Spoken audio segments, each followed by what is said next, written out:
Welcome to Test, ladies and gentlemen. I appreciate you guys very much for stopping by, as always. So I do have the controversy game between Wesley and Nepomniachtchi. I think a lot of you guys might be familiar with this game already. There was a big clock situation that was going on. A lot of heatedness going on. I will explain it a lot more at the very end of the video. For those of you that want to stick around, but I will put the St. Louis Chess Club broadcast down in the description. So if you guys want to check out the section of broadcast on that, you know, they got the commentators and everybody kind of talking about it and stuff like that. But it is a really interesting type of thing. But all of my people coming from the Philippines, I will say maraming salamat for stopping by. Anybody who is coming from Russia, I will say Boshoya Spasiba. If you guys are ready to go, man, let's take a look, see what we got for this game, son. We got the move E4. We got C5. Got it already, cool. All right. We got knight to F3, we got D6, and then we have bishop to B5. And this is the Sicilian defense, as if you guys didn't already know. And this is the Canal attack. Like I say, I'm not sure why they call it the Canal attack. I really just kind of think it's like a big canal going to the king. So that's just kind of what I always say. We got bishop going to D7, and then we do have C4. And this kind of starts what is known as a Maroczy bind. I'll kind of get a little bit further so you can kind of see it a little bit better. We got knight to C6, knight C3, E5, and then we do have the move D3. And this is very typical Maroczy bind situation. Basically, as I always tell you guys, one of the biggest things that black really would love to do is play the move D5 because D6 can be somewhat weak in certain positions. Most normally, it's when you do see a D4 by white, and then this file becomes open, and then this becomes a target, but it's not really so right now. But, you know, as you guys can see, this is kind of creating the Maroczy bind on the situation. So there is that. We got knight G to E7. We got H4. Now, when you play knight G to E7, majority of the time, what you're wanting to do is either maybe go like knight to F5 and maybe French positions, or go knight to G6. Well, H4 is played specifically as a deterrent to go knight to G6 because you put your knight on G6 and then H5 just knocks your knight away. And then what did you do? Also here, if you do want to get into a novelty very, very quickly, you would see this move, knight to G back to G8. Crazy. Knight E7, knight G8. What did we do? This position looks the same as it did 2 moves ago. We got knight going to D5 because Wesley saying, bro, hey, if you're going to give me D5, I'm going to take it. We got bishop to E7, a rook goes to B1, and this is the novelty of the game. Like I said, this is move number 9. So, I mean, if you want to get into a novelty really quick, go like that and then go like that. And then, I mean, you'll get there really, really, really quick. We do have knight to F6. Now, this position for black was possible at the beginning, just going bishop E7 and knight to F6. But, you know, why not try going knight G6 if you can? We got castles by white, castles by black. We got bishop takes C6, pawn takes C6, knight takes E7, queen takes E7. And then we do see knight going down to H2. We got H6. It's possible that at some point maybe you might have a bishop to G5, maybe queen to F3.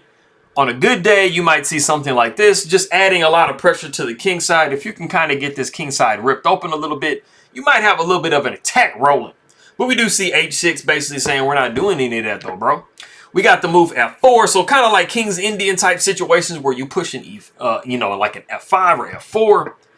We got the move D5, pawn takes E5, queen takes E5. We got knight going back to F3, hit the queen. If you ever get a chance where, let's say your opponent doesn't really have a nice in-between move to kind of get out of what you did, if you have a chance to attack a queen with a minor piece, go ahead and do it, bro, because it's usually going to be good for you. The queen goes back to E7. We got pawn taking D5, pawn taking D5. We do see bishop to F4. You know, if black captures here, we're good. We just capture back. We got a nice little healthy pawn structure, and everything is good to go. We got bishop to F5. We pin it and win it, bro, because what is going on here, this bishop is kind of X-raying through, and we're hoping that we can get a pawn takes and a pawn takes and a bishop takes.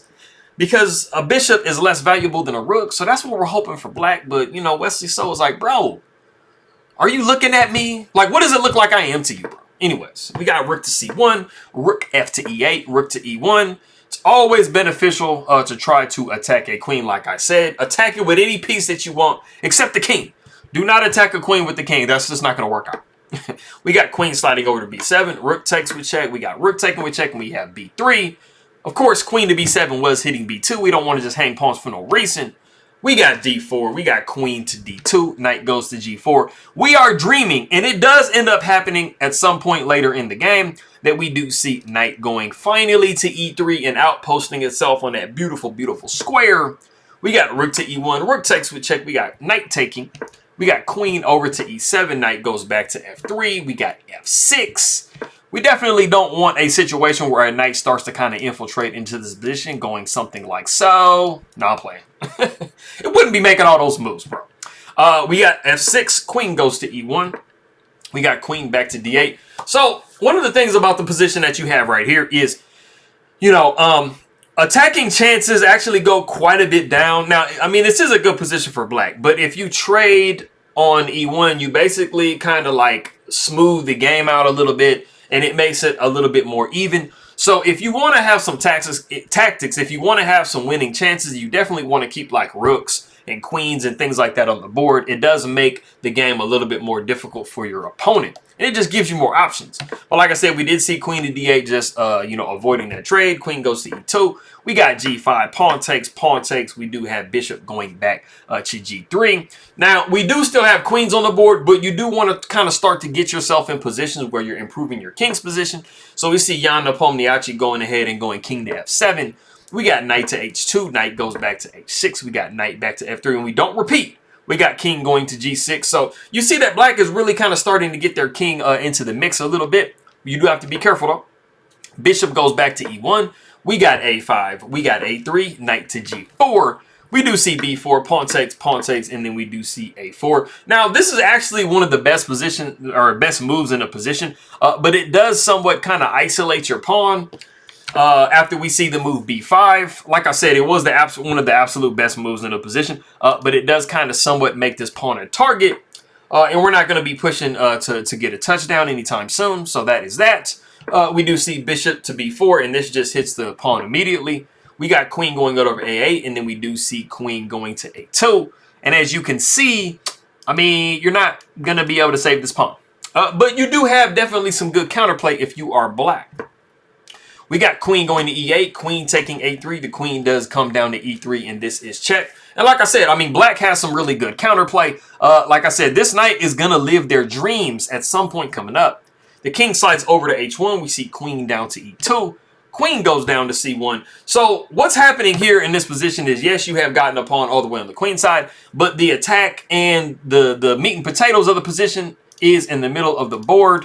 One of the major issues that white does have is this pawn right here is a little bit undefended, and you are having to kind of go into defensive mode with queen to c1. Like I said, we got knight to e3, and this knight is living its dreams, being the octopus that it is, and you actually have some very real threats if you are black in this position. We got queen up to d2, trying desperately to hold what we can. We got queen going to f1 with check. The king goes up to h2. We got bishop taking d3. And we are in a situation, if we are white, that our pawn chain is going to kind of start falling apart. And we kind of have a champion pawn here in the middle. Now, it is absolutely suggested as the #1 move, like by far. All other moves are pretty much like, you know, kind of a done deal. Is to take knight takes d4 right here. But we do not actually see that in the game. We actually see the move b6. Wesley so is thinking, you know what, bro? Like, I mean, these pawns are going to start, like, kind of leaving the board if I don't do anything. So I got to try to maybe push some kind of counterplay, maybe get, like, a pawn or something like, or maybe get a queen. So we do see the move b6. But unfortunately, this is a game-ending blunder. It just stands, it does Jan Nepomniachtchi actually find the game-winning move. There is an absolute complete kill shot that black has in this position. So if you want to pause the video and try to guess that move, go ahead and do so.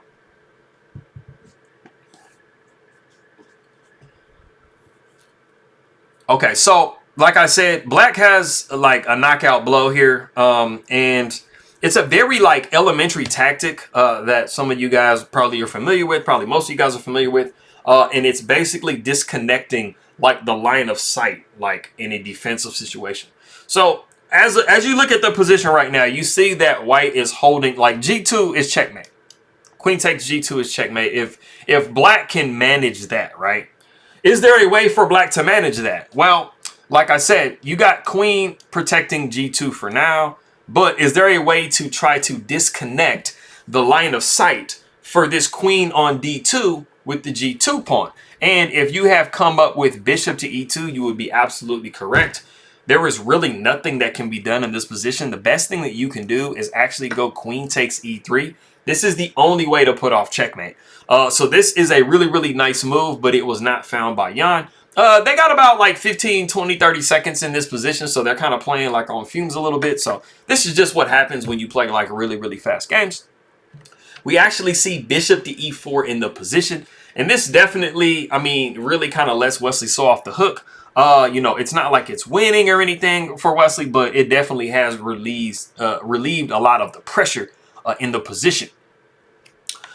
So we do see bishop going back to d6. We got bishop taking f3, pawn taking f3, queen taking f3, and then we do see queen going to b2. Like I said, trying to counterattack. I mean, it's just really just kind of sliding over the deep end for Wesley So here, but we're thinking, hey, man, we're going to go all in with this pawn and just try to see what he can try to do. We do see the move d3. We got b7. We do see d2, and I mean, you really have nothing else that you can do in this position other than what Wesley So does. You absolutely cannot allow this pawn to promote, because you would be looking at queen h1 checkmate after something like this. So you cannot allow that. So we do see queen taking on d2. The unfortunate thing in the position is this does allow the really nasty fork, knight to f1 with check. We got king going down to g1, knight takes d2, but we do get our queen. But is it too late? We got queen, we got pawn goes to b8 equals a queen. So, I mean, when you're looking at the position, everything doesn't look like that horrible. Like, you're like, okay, well, I got a queen and a bishop. It's an open position. I mean, I'm going to lose this pawn, but is it that deadly? It absolutely is. You do see queen going down to f1 with check. The king goes up to h2. We got queen to e2 with check. King goes down to h1. Now, it is saying this is mating. So, basically, Jan just needs to find, like, what the mate is. We got queen going to e4 with check. King going down to g1. We got knight taking c4. I mean, if you got a chance to take a pawn, I mean, just take a pawn, bro. You're good. We do see queen going to g8 with check. And this is where the controversy begins. We have king going to h5. And it is actually in this position that Jan Nepomniachtchi flags. So his clock has hit 0. He's still holding king to h5. And he hasn't hit the clock yet. So the thing about what happened here is neither one of the players realized that Jan is lost on time at this point. The clock is frozen on 0 for Jan and 5 seconds for Wesley So, but they keep on playing. So there's actually a few more moves that are registered. We got queen going to f7 with check. King goes down to g4. We see queen taking f6. And then after queen goes to e1 with check, Wesley sits there for a couple of seconds, and then he points at Jan's clock, and he's like, hey, man, I mean, you lost on time. So Jan is not realizing when exactly his clock hit 0. And he's saying, well, I mean, I made queen e1 super fast. I mean, I should have like some time left or whatever. So they call an arbiter over. Everything is kind of going. Jan ends up, files an appeal. And, the commentators are kind of going on it. Like I said, in the description, I will put the St. Louis Chess Club broadcast on it. So it has all the different commentators. And there's an interview with Wesley at the end of the clip. So you can kind of get his mind frame and stuff like that behind it. But like I said, this is, I guess, the second final position that we get to. They basically are saying, hey, you don't really have a case here because, I mean, you lost on time. It's fairly clear. His clock hits 0, like I said, when he is here holding the king. But they keep tapping and keep making moves and stuff like that. So in this position here, you pretty much kind of get into this position if you were to continue to play. So you're in this position and it's super, super bad. You really only have like 2 legitimate moves if you are playing on the white side. You either have queen to f1, blocking the check. After queen takes, knight takes, you are able to, protect this pawn. There are absolute winning chances, mainly because this is not a rook pawn. But even if it is a rook pawn, you are going to be able to get this knight in such a way where you can knock this king out of the corner. And it's kind of like having the right rook pawn with the bishop and stuff like that. But if you don't want to play that way and you say, hey, man, I'm just going to go king to h2, you would be looking at queen to d2 with check. And this picks up the bishop in another way. So you're going to end up having a bishop, a queen, and a pawn against just a king and a queen. And it doesn't really matter how you cut it. You're not going to be able to win that. Obviously, you're going to win it if the player runs out of time. You always win those games. But yeah, that was that. So like I said, I mean, it was kind of interesting. You know, I had to kind of find the clip because, you know, it was kind of buried deep in there. But like I said, I did. I'm going to put it down in the description, but then what I'm also going to do is I'm also going to put the timestamp of where you want to kind of fast forward to in the video. So that way you can like get it right when everything kind of starts. So you don't have to sit there and try to skim through the video like I did. So you're welcome. Walang anuman aking makaibigan. But I appreciate everybody very much for stopping by. Maraming salamat aking makaibigan. Bashoya spasiba if you're coming from Russia. And I'm going to see you guys next time.